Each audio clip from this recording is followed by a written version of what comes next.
All right, guys, this is Mr. Brown speaking. Welcome to MAT 113 Precalculus Lecture 1 video. This is the first regular video of the course. During the course, there are going to be 21 lectures, which means there will be 21 lecture notes and 21 lecture videos. So this is the first regular video. There is one small welcome video that I've already done. If you check on your Canvas modules, there's a small welcome video. I think it's about 5 minutes long that just introduces me a little bit and explains how to use Canvas, which is the learning management system of Quincy College. And it also explains how to register and how to use mymathlab.com. Mymathlab.com is the website that we use for doing homework and taking tests for this course. Okay? So anyway, this is the first regular lecture. This is lecture 1 video. So today we're going to talk about chapter P and section P.1 and P.2. So let's get started with that. By the way, I almost always post my own lecture notes on Canvas. And that is not to discourage you from taking your own notes. It's just that I like to post my notes. The main reason for that is sometimes it's a waste of time if I'm just sitting here writing complete sentences and paragraphs. It's just a waste of your time for you to have to write that again.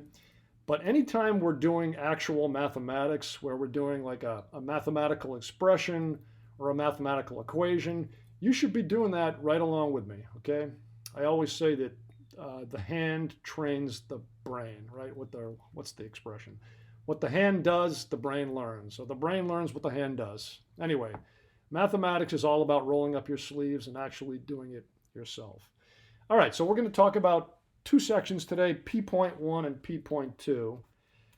So section P.1 is some very basic stuff that includes algebraic expressions,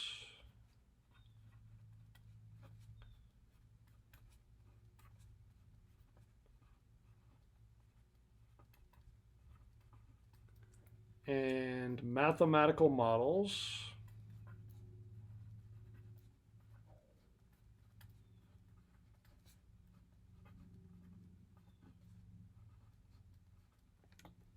and real numbers.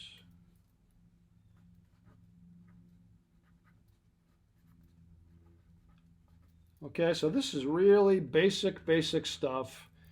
Some algebra and some actually pre-algebra also. Some just straight up arithmetic stuff that you should probably know. So we're not going to spend too much time on this in this video.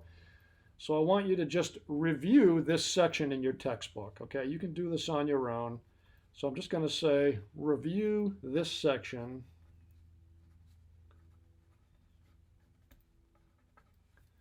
in your textbook.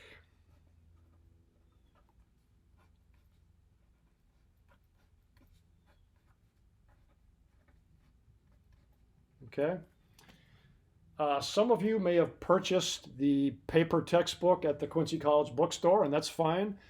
Others of you may have purchased just the ebook when you paid online with your debit or credit card, and that's fine too. Either way is fine. Whether you have the paper book or the ebook, either way is fine. So let's say you wanted to read section P.1 online. What would you do? You'd go to mymathlab.com, okay? Just go to mymathlab.com.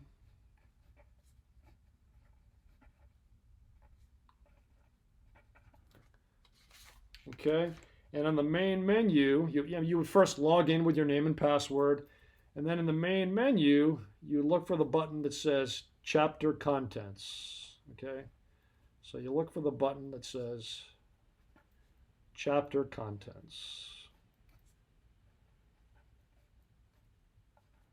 Okay, so then you'd click on that, and then you'd select which chapter you wanted to read. So you select whichever chapter. In this case, it will be chapter P that you want to read, okay? And then you want to select which section you wanted to read in that chapter. So in this case, it would be P.1.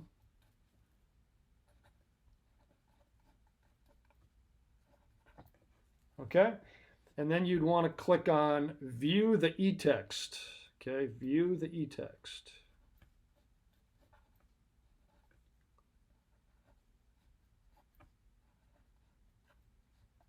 Okay, and after you click on View the eText, a copy of your textbook would pop up on the screen, and you can skim through that page by page. You can just click the right arrow to go to the next page. But basically, the entire textbook you can see online as an e-text. Okay, so this is a very simple section. This is section P.1 in your textbook. Very, very simple stuff.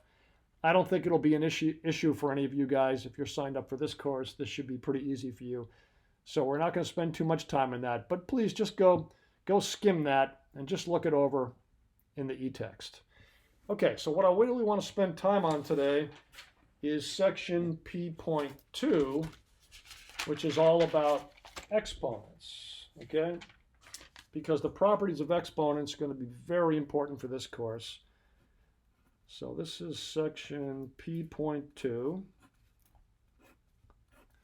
And this is all about exponents.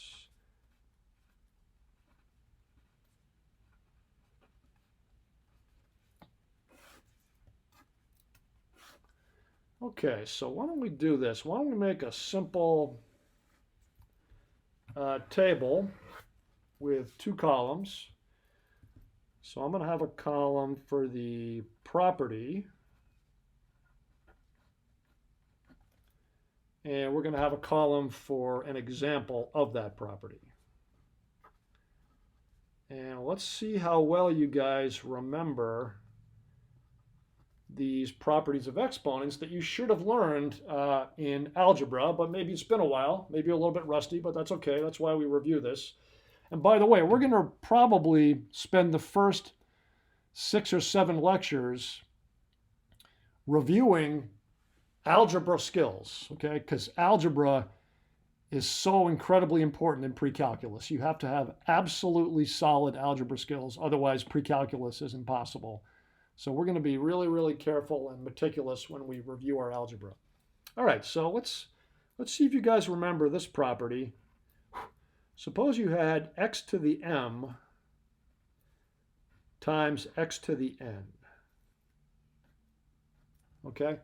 X to the m times x to the n. So how would you simplify that?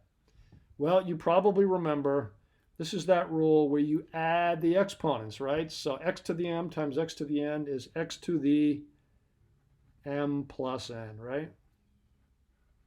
Okay, so that's a very simple rule. All you have to do is add the exponents, okay? So, for example, suppose you had x to the 4th times x to the 3rd. That would equal x to the what? X to the 7th, right? Because 4 plus 3 is 7. Add the exponents, you get x to the 7th, okay? Very simple rule. And you notice this rule is applicable as long as you have the same base, right? Notice we have an x and an x.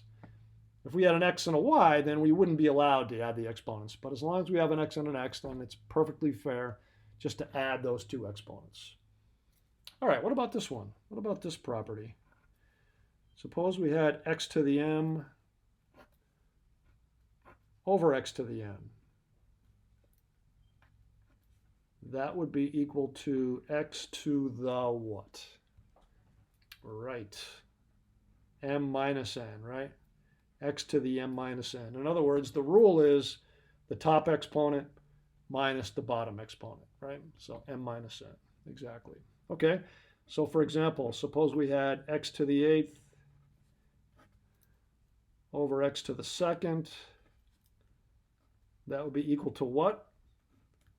That would be x to the 6, right? Because 8 minus 2 is 6, right? So very simple rule. Again, it's just top exponent minus bottom exponent. All right? All right, what about this rule? Suppose we had x to the m to the n. In other words, we take this x, raise it to the m, get that result, and then raise the result to the n. That's the same thing as x to the what? mn, right, mn. M times n, right? This is the rule where you multiply the exponents, okay? It's the inner exponent times the outer exponent, okay? So it's perfectly fair to multiply those exponents, okay? So for example, if you had x to the 5th to the 3rd, that would be equal to x to the what? 15th, right? X to the 15th, right? Because 5 times 3 is 15, okay? So again, very simple rule.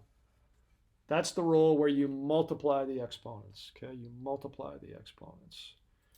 All right, how about this? Suppose you had two different bases, an x and a y, okay? And you took those and you multiply them together, and you take the result and raise it to the n. How could I rewrite that without the parentheses? Well, it turns out that's the same thing as x to the n times y to the n, right? In other words, it's perfectly okay. If you're multiplying, it's okay to raise each variable individually to the nth power, okay? So for example, let's say we had xy in parentheses to the 4th. Well, that's the same thing, it turns out, as x to the 4th times y to the 4th. Okay? So it's perfectly okay to break it up in two pieces and raise each one individually to that power, in this case, the 4th power. All right, what about this? Suppose we had x over y to the nth power. Now think about this. Use the same principle here. That's the same as what? Yep, that's the same thing as x to the n over y to the n. And that's really the same principle, right? Really, you're raising each one individually to the n and then dividing them, right? So, for example, if you had x over y, that whole thing to the 6th, that would be equal to x to the 6th over y to the 6th. Okay, so whenever you're multiplying or dividing, it's perfectly okay to break it up in two pieces and raise each one individually to that power. Okay? By the way, let me tell you something that you're not supposed to do. This is something you're not supposed to do, okay? So this is not a rule. And I'm going to write this in red ink because what I'm about to write is absolutely wrong. But it's good to know, just to make a point, not to do this. Suppose I had x plus y to the n. Is that the same thing as x to the n plus y to the n? No, absolutely not. That's a no-no. That's very tempting to believe, but that's just not true, right? If you're adding two variables, you can't raise each one individually to the nth power. It's just not true. It doesn't work. It's very tempting because it looks kind of like this rule, right? Looks kind of like that rule. But in this rule, we're multiplying. In this case, we're adding. When you're multiplying, it's okay to break it up in pieces and do them individually. But when you're adding, that's not okay, all right? So that's a no-no. People still make that mistake. Even in college, I see a lot of students make that mistake. Understandable, but try to avoid that mistake. Also, this is also a mistake. Suppose you add x minus y to the n. Is that the same thing as x to the n minus y to the n? No, not true. Definitely not true. Again, very tempting, It's just not true. It just doesn't work. All right, so I'm just going to make a note of that. Again, in red ink, don't do it. Don't do it. Very tempting, but don't do it. Okay? Now, it's okay to do this, and it's okay to do that. It's just they're not equal. They have nothing to do with each other. They're very, very, very unequal. So please try to avoid that mistake. I know it's very tempting. Okay, so that's kind of a non-rule, a rule that isn't a rule. So look out for that one. Okay. All right. Let's see. All right. Let's go back to some real rules. Again, let's continue with our two columns. So again, this is still the property.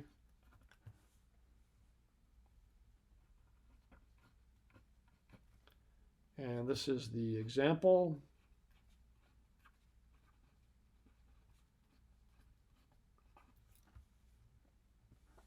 Okay. All right, what about this? What about negative exponents? Suppose we had x to the negative n, x to the negative n power. What is that negative exponent really telling you to do? Well, anytime you see a negative exponent, what you're really doing is you're flipping the base, okay? So that's the same thing as 1 over x to the n, okay? And that's the key thing to remember. Whenever you see a negative exponent, it means the base needs to be flipped, okay?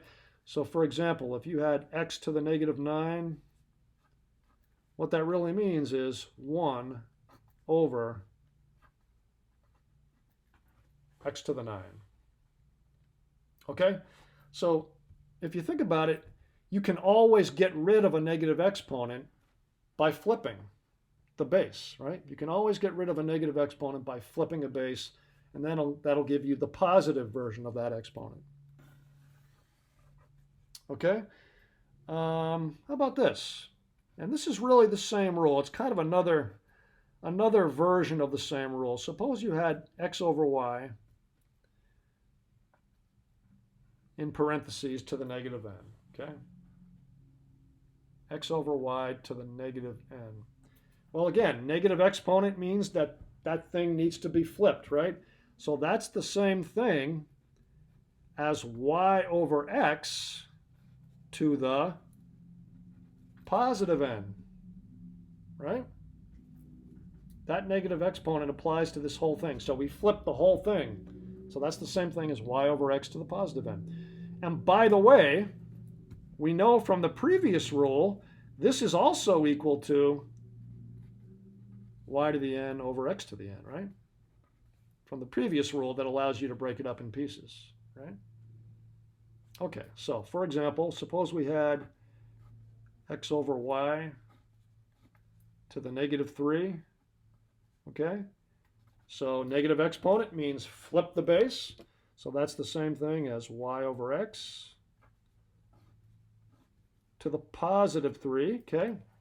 We flipped the base, and now we have a positive exponent. And again, just to take it one step further, that's also the same as y to the third over x to the third. Okay? So again, notice how you can always get rid of negative exponents by flipping the base.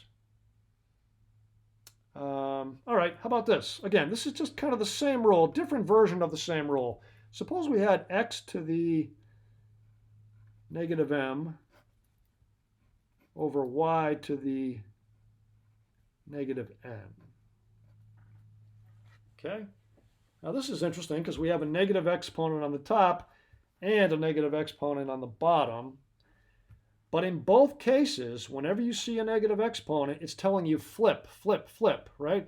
So x to the negative m on the top is the same thing as x to the positive m on the bottom, right? And y to the negative n on the bottom is the same thing as y to the positive n on the top. So notice how they both got flipped, right? And now we have nothing but positive exponents, which is good. It's always desirable to have positive exponents. You can always get rid of them by flipping, okay? All right, so for example, suppose we had x to the negative 5 over y to the negative 7. And this x to the negative 5 becomes x to the positive 5 on the bottom. And this y to the negative 7 becomes y to the positive 7 on the top. Okay? All right. Again, these are all three of these are all really the same rule. It's just kind of three slightly different versions of the same rule, but they're all the same rule. Negative exponent always means flip the base. Okay? All right, one last rule for exponents. What is anything to the 0 power? What is anything to the 0 power equal to? 1. Yeah. It's not 0. Some people guessed it'd be 0, but it's not. Anything to the 0 power is equal to 1, which is kind of a little bit weird. Some people find that weird. But if you think it through, that's really true. I don't have time to do a mathematical proof of that, but just accept it. Anything to the 0 power is equal to 1, okay? Now, there is one exception to that. The one exception to that is the number 0 itself. So I'm going to say except 0 to the 0 is undefined.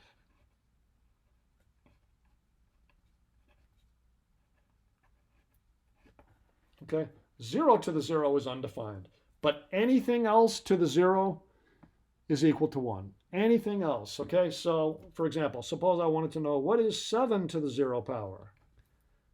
It's equal to 1. Suppose I wanted to know what is negative 5 to the 0 power? That's equal to 1. Suppose I wanted to know what is negative 23 to the 0 power. It's equal to 1. Okay, suppose I wanted to know what is 0.1378 to the 0 power, equal to 1. Okay, anything to the 0 power is equal to 1 except for 0 itself. Okay, that's the only exception. So 0 to the 0 is undefined.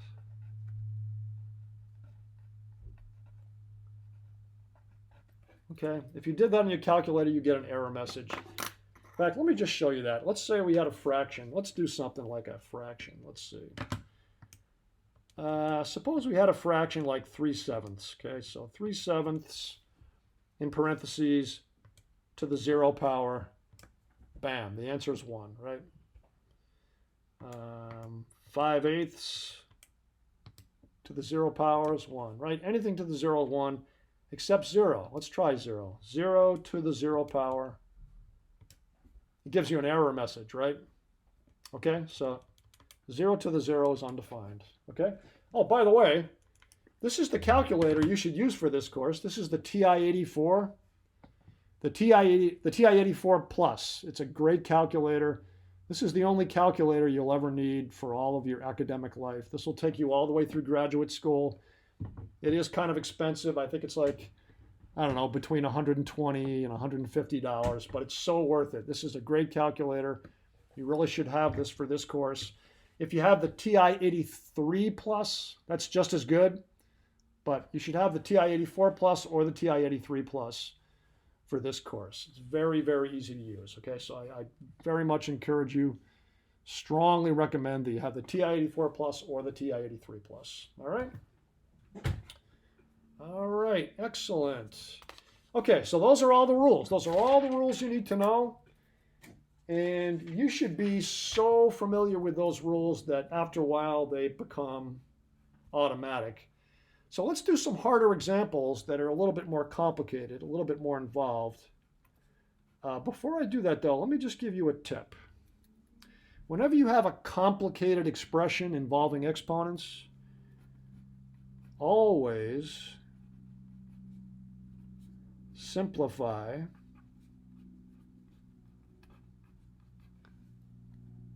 expressions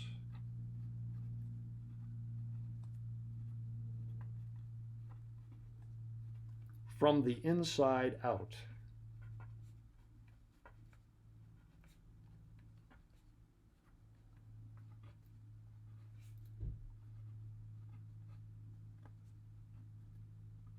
Okay? Always simplify expressions from the inside out. Now, that doesn't mean it's impossible to do it the other way, but it's much more likely you're going to screw up and make a mistake doing it the other way. So I highly recommend whenever you have a complicated expression involving exponents, simplify from the inside out. Okay, do what's on the inside first and then work your way out. Okay. All right, so let's do some more examples. But these aren't going to be straightforward examples. These are going to be more complicated examples. Okay. So these are more examples.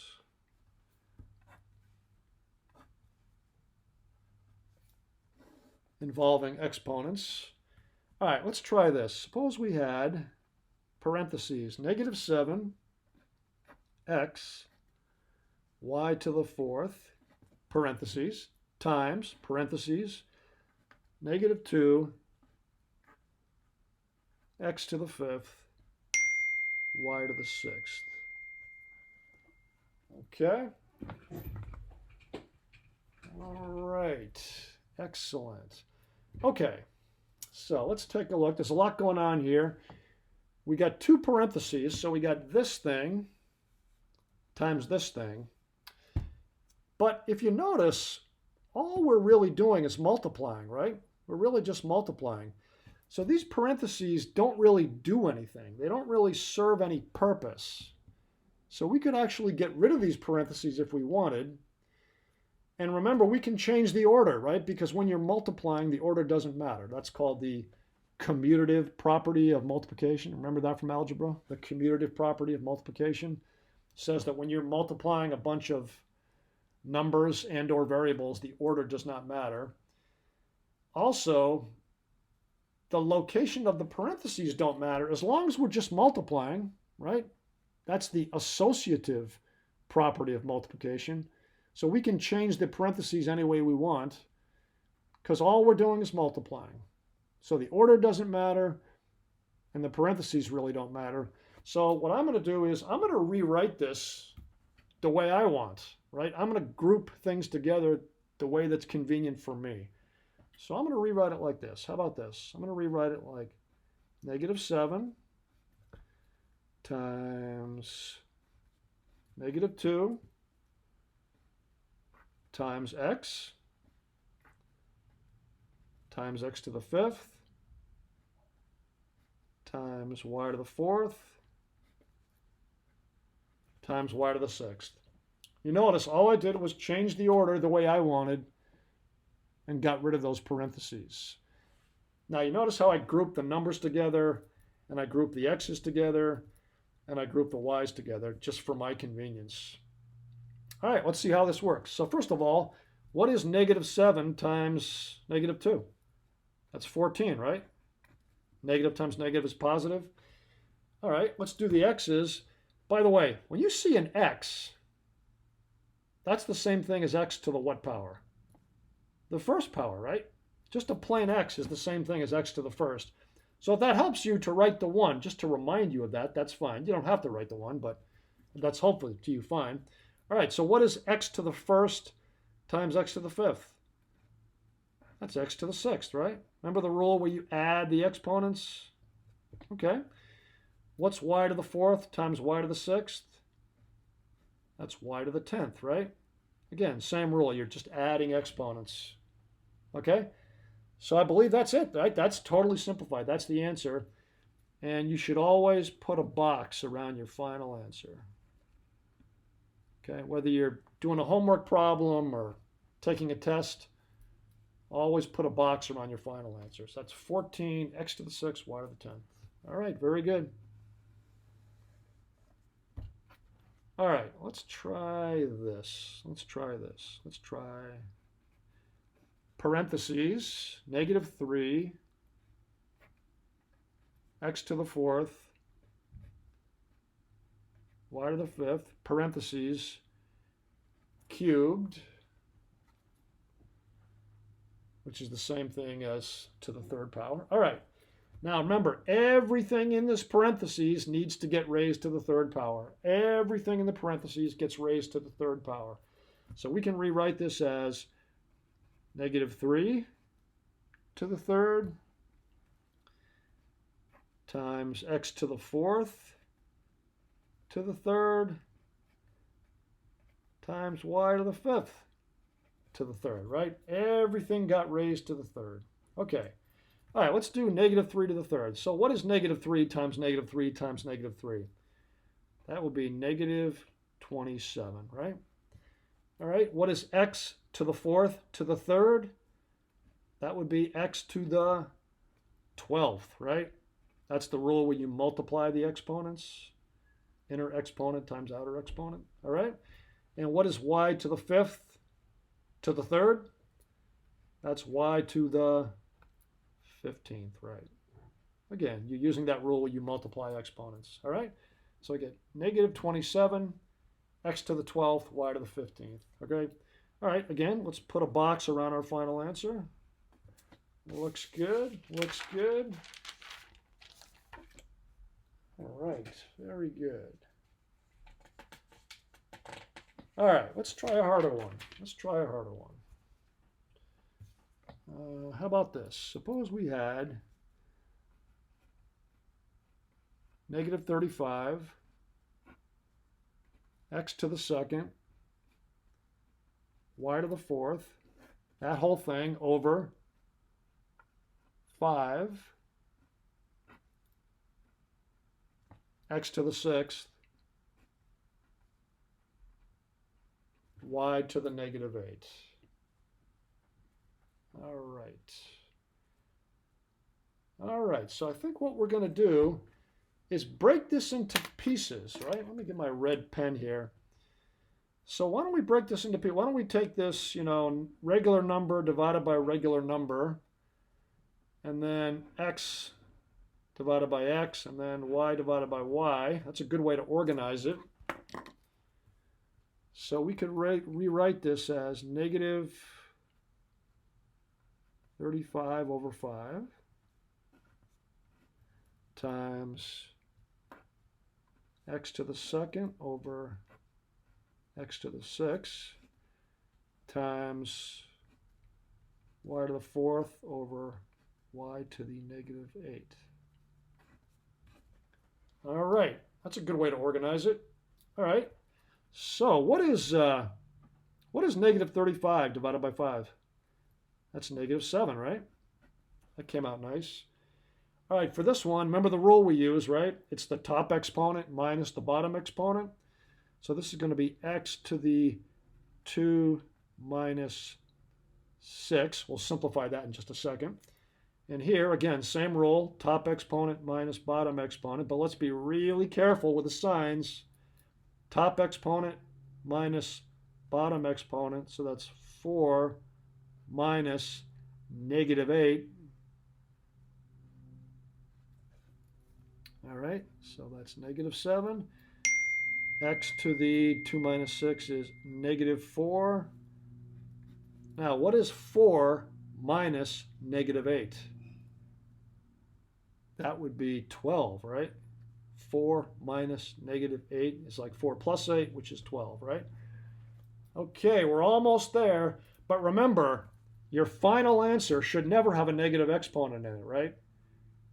We have a negative exponent here, but we know how to get rid of a negative exponent, right? If we put this on the bottom, we can get rid of that negative exponent, right? So we can rewrite this as negative 7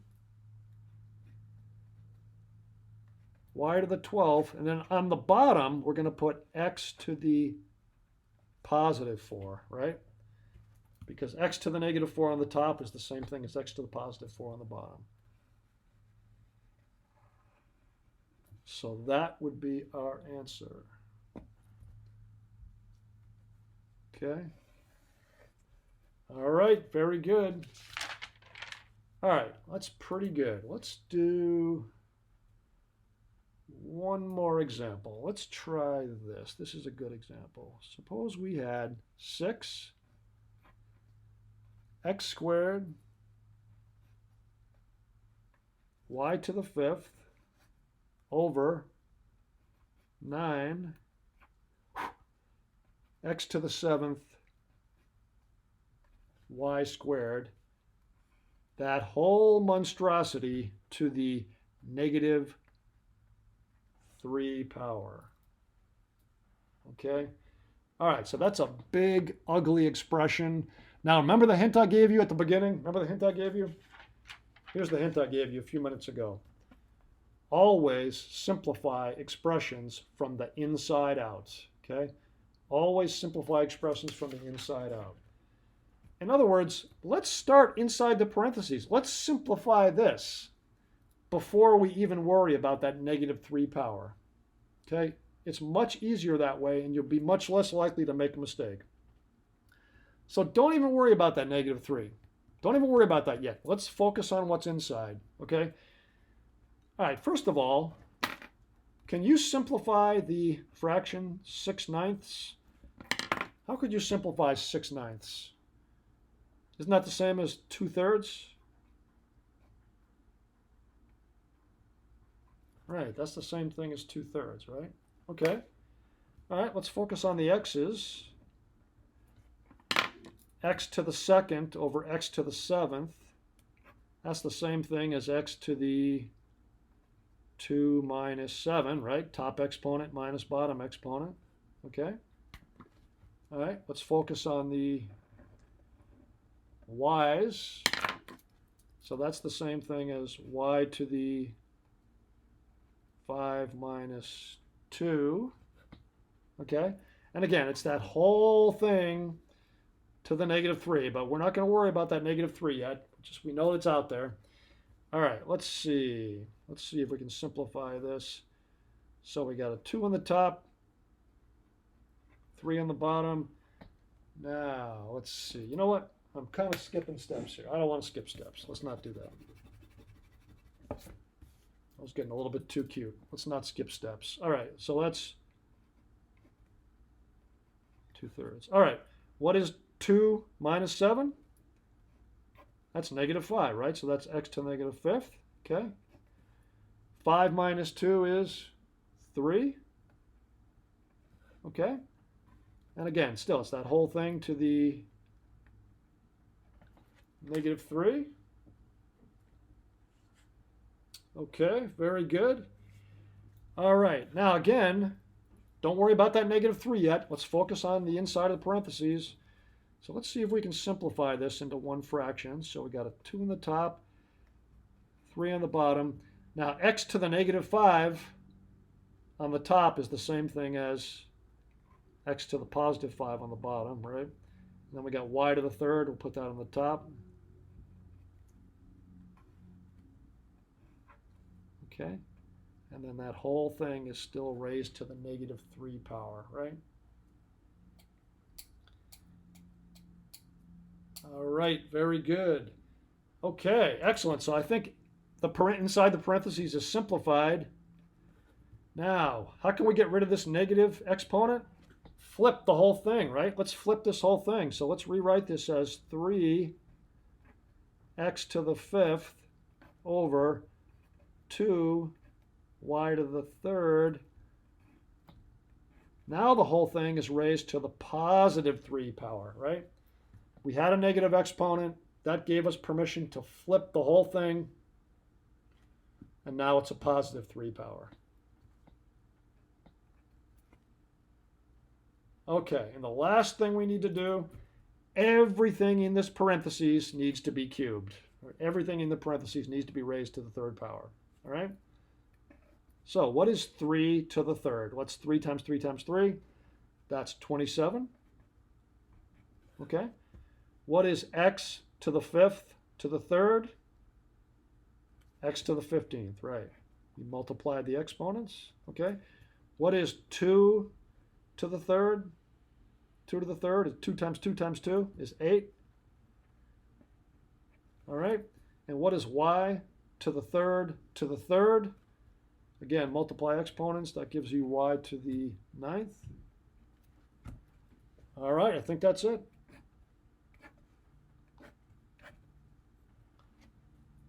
All right.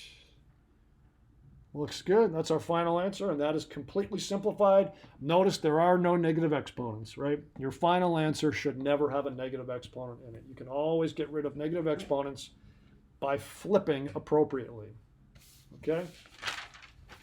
All right. Excellent. All right. We're cruising. We are cruising. All right. So one other thing I need to cover in this lecture video, one more thing, is scientific notation. I just need to briefly remind you about scientific notation.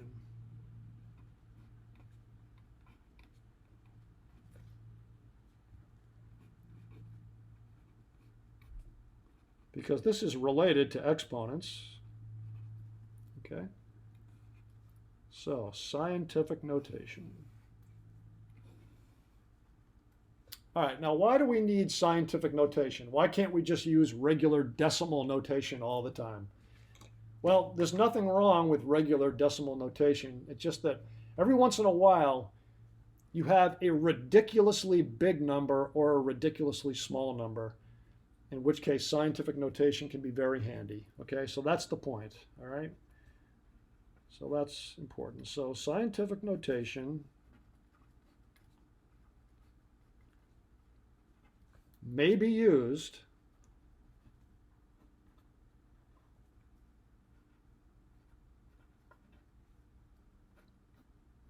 to express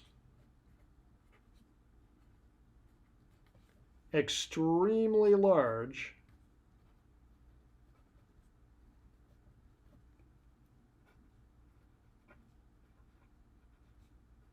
or extremely small numbers.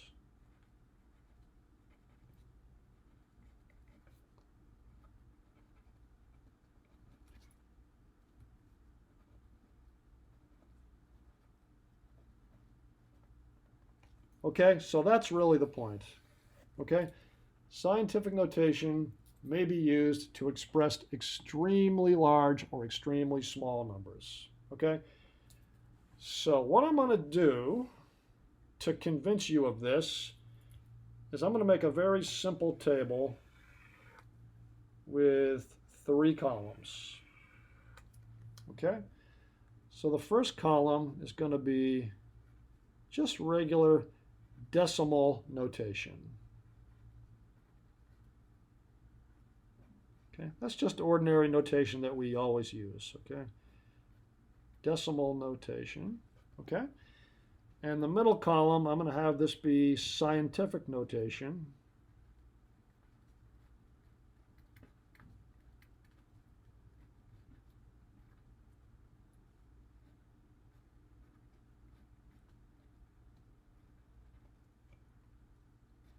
On paper.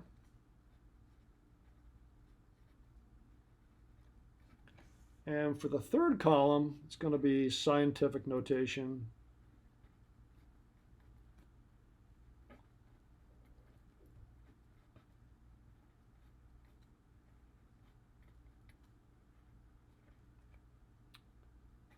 On your calculator, which is sometimes different. That's why I had to make this extra column, but you'll see.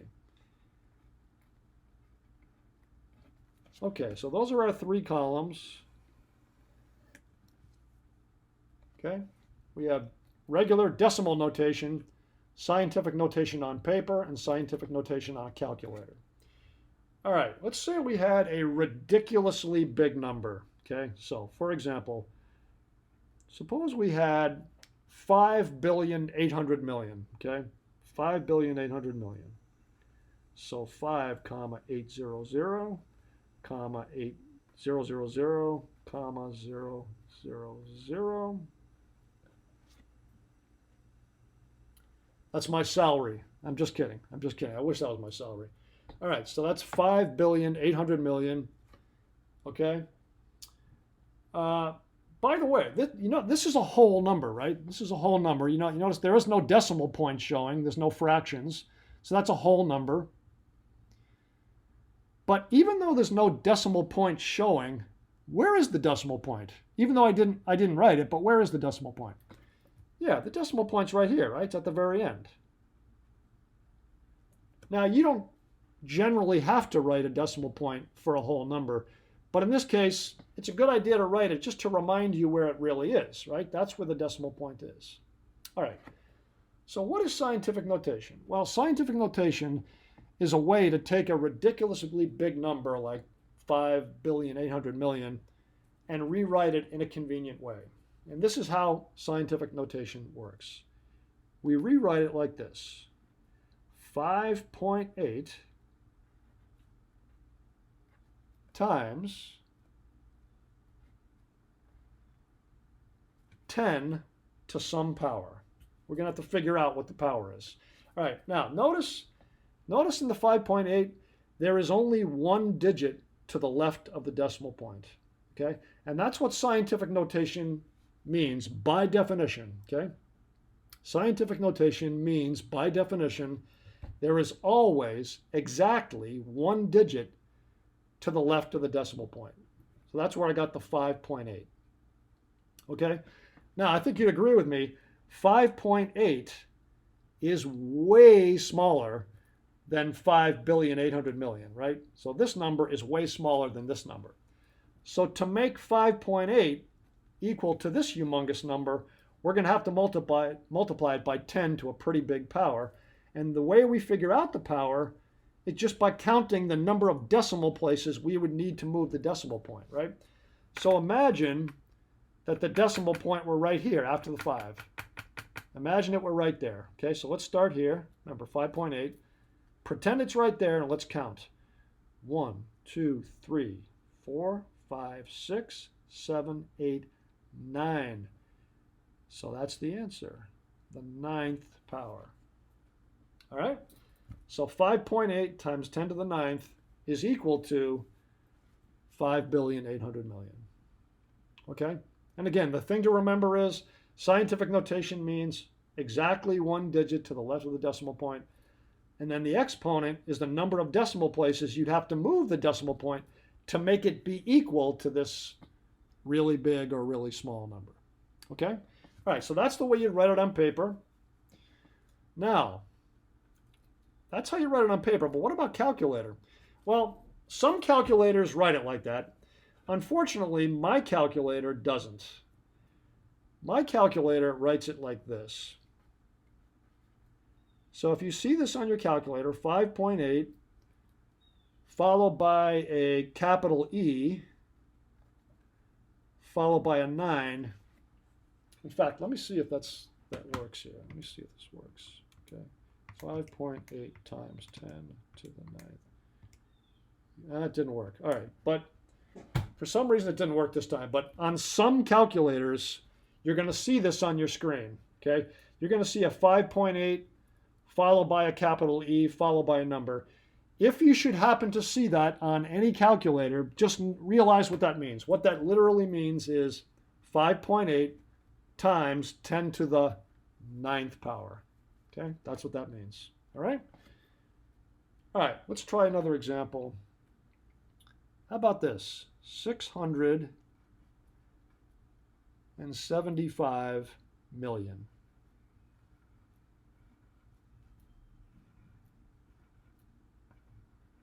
Okay, so that's a pretty big number, 675 million.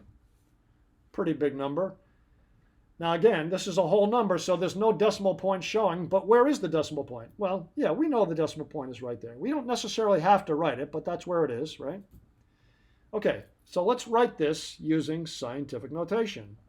Okay, so remember the rule, right? Only one digit to the left of the decimal point is allowed. So we're going to rewrite this as 6.75, right? Only one digit to the left of the decimal point. So 6.75 times 10 to the something. Let's count. All right, if the decimal point were right here, let's count. 1, 2, 3, 4, 5, 6, 7, 8. So it's 10 to the 8th power, okay? 6.75 times 10 to the 8th. Notice that we wrote all the non-zero digits. All the non-zero digits should be written. Okay? If you have a bunch of zeros in a row, either going to the right or going to the left, there's no point in writing them, but you just have to write the 6.75. All right, and again, on a calculator, on some calculators, I should say, it might appear like this on your calculator screen. 6.75 followed by a capital E, followed by an 8. Okay, so if you see that, just know that it means 6.75 times 10 to the 8th. I believe the E just stands for exponent. Okay, so that's just telling you that that's an exponent and that's an exponent. Okay, all right. Now, both of those examples are really, really big numbers, but this works just as well for really, really small numbers. Okay, so let's do an example of a really, really small number. Suppose we had 0.00000436. Okay, so that is a very small number. That could represent the width of a molecule, maybe the width of a water molecule measured in meters, maybe. I don't know, I'm just making that up, but it's a very, very small number. So it's inconvenient to have to write it that way. So let's see if we can write this using scientific notation. So again, remember the rule, only one digit to the left of the decimal point. So we're going to rewrite this as 4.36. Okay, only one digit to the left of the decimal point. Times 10 to the something. Okay, all right, so let's imagine the decimal point was there. And let's count how many spaces we have to move it. And by the way, notice we're moving it to the left this time. That's important. So let's start here. 1, 2, 3, 4, 5, 6, 7. But since we're moving it to the left, it's going to be the negative 7th power, right? So it's 4.36 times 10 to the negative 7 power. Okay, makes sense? You notice if you have a ridiculously big number, you're going to have a positive exponent. If you have a ridiculously small number, you're going to have a negative exponent. Okay? But that's how you'd write it in scientific notation. And on some calculators, it would appear like this, 4.36, followed by capital E, followed by a negative 7. Okay? And again, if you ever see that, it just means 4.36 times 10 to the negative 7. It's always 10, by the way, because the human race uses base 10. Okay, human race uses base 10, so it's always 10. Okay, all right, let's just do one more example of a really small number. How about this? 0.00002571. 2571. Okay, again, really small number. That could be the width of a molecule of some kind. All right, so scientific notation. Remember, only one decimal point is allowed to the left of the decimal. I'm sorry, only one digit is allowed to the left of the decimal point. So let's write this as 2.571. Notice I'm writing all the non-zero digits, okay? Times 10 to the something. Okay, let's imagine the decimal point is right here next to the 2. And let's count. 1, 2, 3, 4, 5 spaces to the left. So that's going to be the negative 5 power. Okay, 2.571 times 10 to the negative 5. All right, and on some calculators that would appear on the screen as 2.571, followed by a capital E, followed by a negative 5.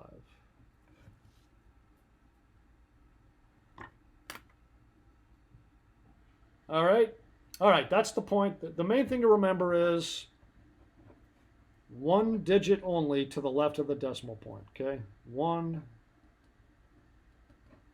digit only. One digit only to the left of the decimal point. That is scientific notation by definition. Okay? All right, very good, very good. All right, we're almost done. The one more thing, I just got to give you a couple examples of how to do arithmetic with scientific notation. Sometimes it's convenient to do arithmetic using scientific notation. So we're just going to do a couple of examples, and then we can wrap up this video, all right? Okay, so in your homework problems, there might be a couple of homework problems involving multiplication with scientific notation, okay?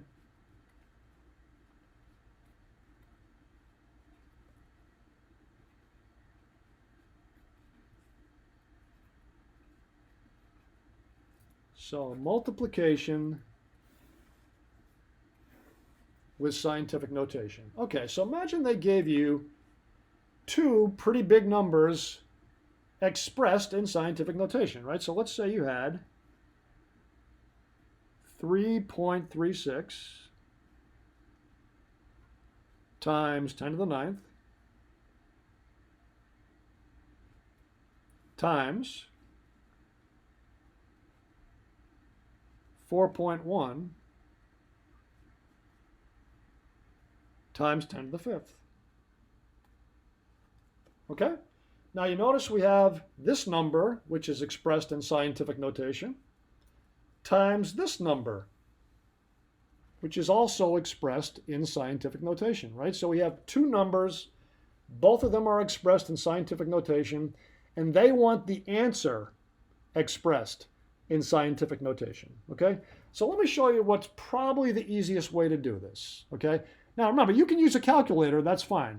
I have nothing against calculators. I use calculators all the time, all right? And by the way, during this course, you can assume that a calculator is allowed unless I specifically say otherwise, all right? There might be a problem on a test that says do without a calculator, but most of the time, unless I specifically say otherwise, you're allowed to use a calculator. Okay, now you notice, even though we've got parentheses here, all we're really doing is multiplying, right? We're just multiplying four numbers. So these parentheses don't really serve any purpose, right? So why not rewrite this in the order that's convenient for us, right? So I'm going to rewrite this like this. 3.36 times 4.1 times 10 to the 9th times 10 to the 5th. Okay? Now, why am I allowed to do that? Well, the commutative property of multiplication says when you're multiplying a bunch of numbers, order doesn't matter, right? You can change the order however you want. And the associative property of multiplication says if you're just multiplying a bunch of numbers, the parentheses don't matter either. So I can change the order and get rid of the parentheses however I want. It doesn't matter. So I'm going to kind of group these together and group these together. Now, I got a decimal times a decimal, so I'm going to break out my handy dandy calculator here. So let's do this. Let's do 3.36 times 4.1 equals 13.776, okay? 13.776 times, now for this part, we don't even need a calculator, do we? We can use our properties of exponents, right?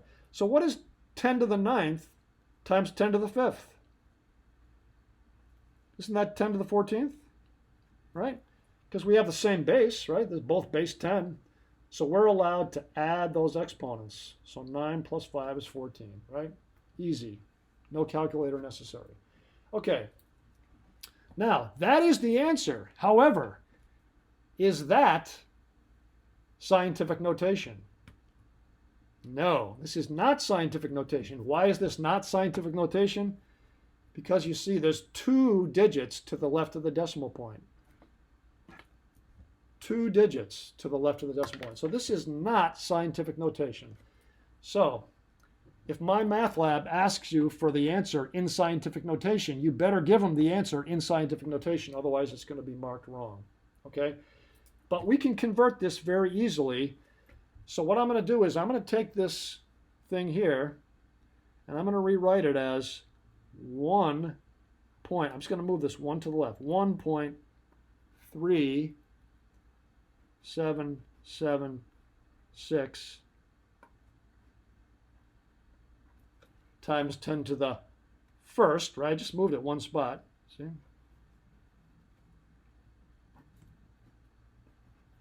Whoops, what happened? What happened? Okay. Times 10 to the 14th. Okay. See what I did here? I just moved the decimal point one spot over. So 13.776 is the same thing as 1.3776 times 10 to the first, right? All right. So now I got my one digit only to the left of the decimal point. Excellent.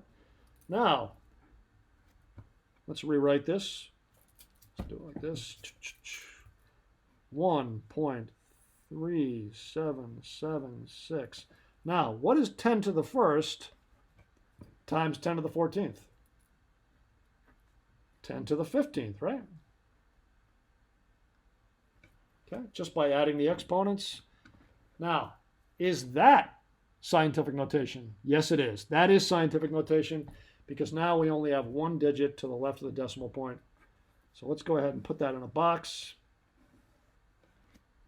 So there is the correct answer in scientific notation, okay? And just to remind you, my math lab is very persnickety, very picky about answers. So if they ask for an answer in scientific notation, make sure to give them an answer in scientific notation. If they ask for a fraction, give them a fraction. If they ask for a decimal, rounded to 4 decimal places, whatever, just give them the answer in whatever form they want. Okay, so always read the fine print. Okay, all right, so that's an example of multiplication with scientific notation. And the whole idea is you just rewrite the numbers in the order that's convenient for you. Okay, all right, let's do one more example involving division with scientific notation. Okay, division with scientific notation. All right, suppose they gave you the following problem. 8.6 times 10 to the 20. Okay, that's scientific notation, right? Absolutely. Okay, divided by 3.2 times 10 to the 4, okay? So we got 8.6 times 10 to the 20 divided by 3.2 times 10 to the 4th, okay? So we have a number in scientific notation divided by another number in scientific notation, and they want the answer in scientific notation, okay? Now, look what we can do though. Why don't we just break this up in pieces, right? Aren't we allowed to do this? Can't we rewrite this like this? Isn't that the same as 8.6 over 3.2 times 10 to the 20 over, right? Isn't that kosher? Yeah, absolutely that's kosher, right? Because remember, when you multiply fractions, anytime you multiply fractions, it's always top times top, bottom times bottom, which is exactly what we have, right? So why not break it up into two pieces that are convenient for us, okay?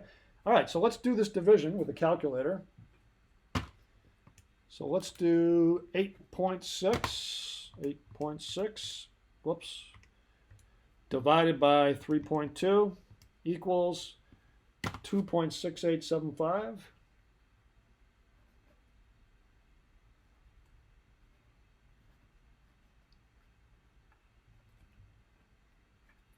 Okay. And for this part, again, we don't need a calculator, right? We can use our properties of exponents. Just remember the rule, top exponent minus bottom exponent. So what's 10 to the 20 divided by 10 to the 4th? 10 to the 16, right? 20 minus 4 is 16. Now, That's the answer. Is this scientific notation? Yes, this time we got lucky. This time we got lucky. This is scientific notation because notice there's only one digit to the left of the decimal point. So let's go ahead and put that in a box. And there it is. That's the answer expressed in scientific notation. Perfect. All right. Very good. Excellent. Nice work. All right, we did excellent. We finished that off in 1 hour and 5 minutes. That's really good. Okay. By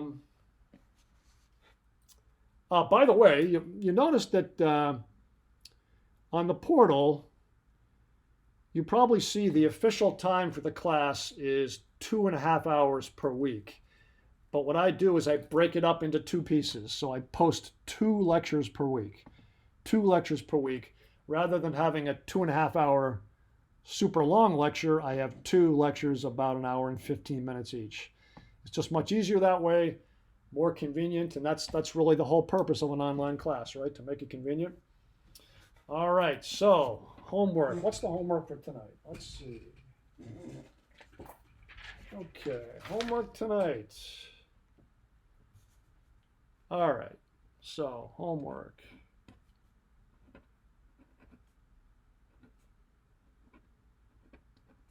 Well, as always, the homework is pretty much always at mymathlab.com.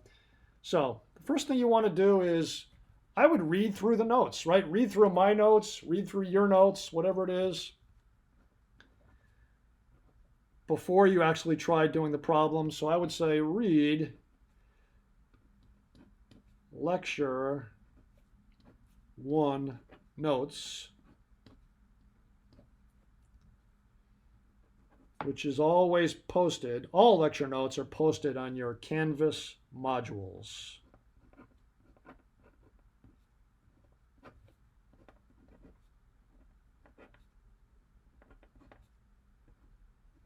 Okay, so that's the first thing you should do. Read your lecture 1 notes on your Canvas modules, which means you log into Canvas and then you click on the modules button and you should be able to see the appropriate module for lecture 1. And you can download the lecture notes as a PDF, okay? If you didn't take your own notes, you can always read my notes or read both. That's fine, okay? All right. And then next, you want to actually do the homework problems. So number 2 is you want to do homework number 1 at mymathlab.com.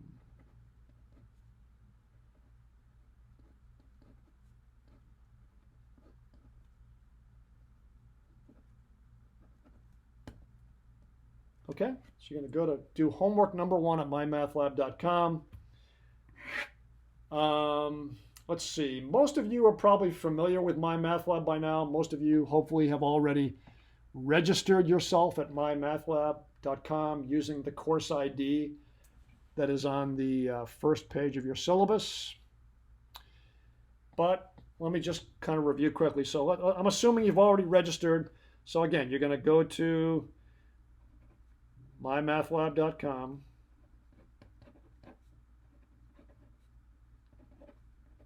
Okay, you're going to log in using your name and password. And then on the main menu, you're just going to look for homework. Okay. Okay, click on the homework button. Okay, and then you're just going to click on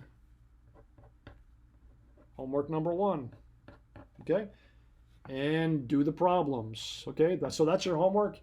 You should always make an effort to do the homework before the next lecture, and depending on whatever the schedule is. Okay. MyMathLab is pretty forgiving with late assignments. Generally, it's due on 11:59 p.m. on the due date. Okay, it's due at the 1 minute before midnight, 11:59 p.m. on the due date. If you're late, there is a small penalty, a very small, reasonable, bite-sized penalty. It's a 2.5% late penalty applied to the questions that are answered after the due date. Okay, so it's very reasonable late penalty. As long as you're not too late too often, the late penalty is minuscule and you're going to do fine. But it's just meant to give you an incentive to do homework every day, because that's really the way to succeed in this course, is to do homework every day. Okay. What else? I guess that's it. Okay, guys. So that has been my pleasure. That was lecture 1 video. And we are over and out. All right, guys. Good luck with the homework, and I will see you soon.